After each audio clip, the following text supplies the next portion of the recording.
martial arts isn't a one-day pursuit. It's just that simple. I think it's really important to talk a little bit about the coil-uncoil theory, which is really yin-yang reversal. The theory of yin-yang reversal is pretty simple. If we just take a look at the yin-yang diagram,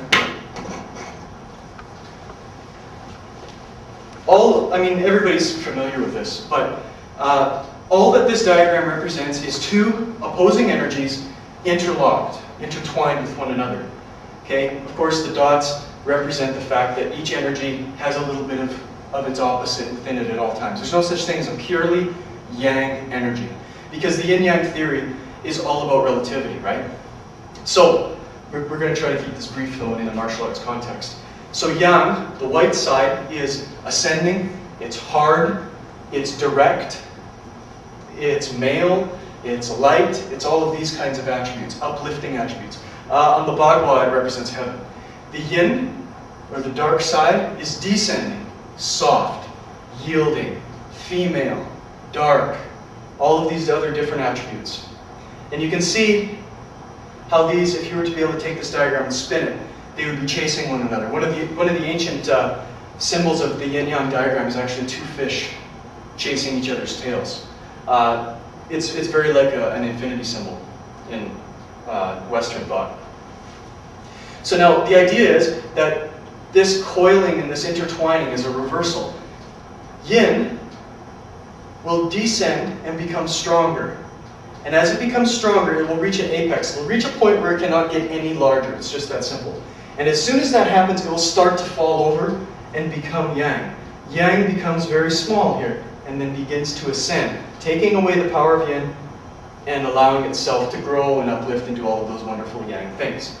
A good way to think about this is a clock.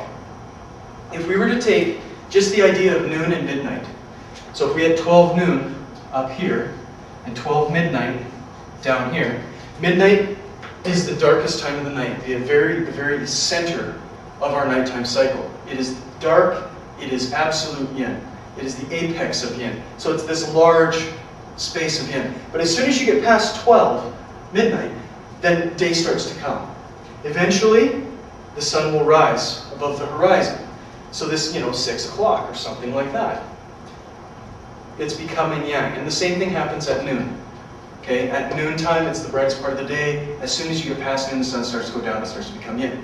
So this is the yin-yang reversal, that's the process. Now what that means is that absolutely everything you do in Drunken Kung Fu has to have a yin-yang reversal in it. If you only have one type of energy, you really don't have any energy at all.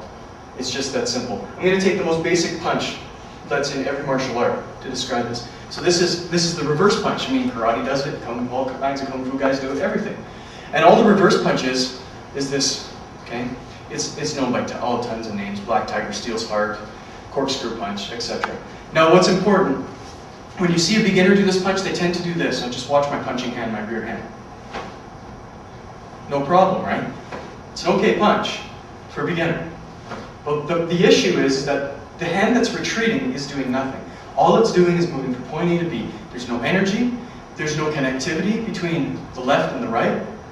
It's no good. It's purely external power. Drunken Kung Fu is not a purely external style. All martial styles, external or internal, start on one side.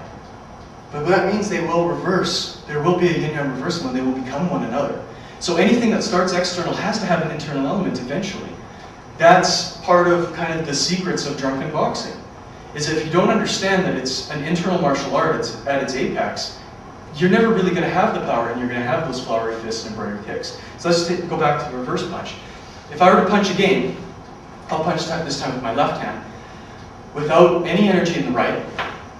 It's all, you can see that this half of my body is what's engaged. Okay? Half the body engaged is yang without yin. It's no good. So the reverse hand, the hand pulling back, has to be pulling as hard as the hand punching is. So a good analogy for somebody would be, there's your opponent in front of you, you grab his shirt, and you pull him into the punch as hard as you can. Doubles your power, right? Just that image makes sense. He's running into your hit. So yin-yang reversal. The yin, the retreating hand, has as much energy as the yang or forward punching hand. Okay? You can see that there's a difference in this punch, right? Simple. Yin-yang reversal. Okay? I mean, you could go on about this all day long, but there's no point.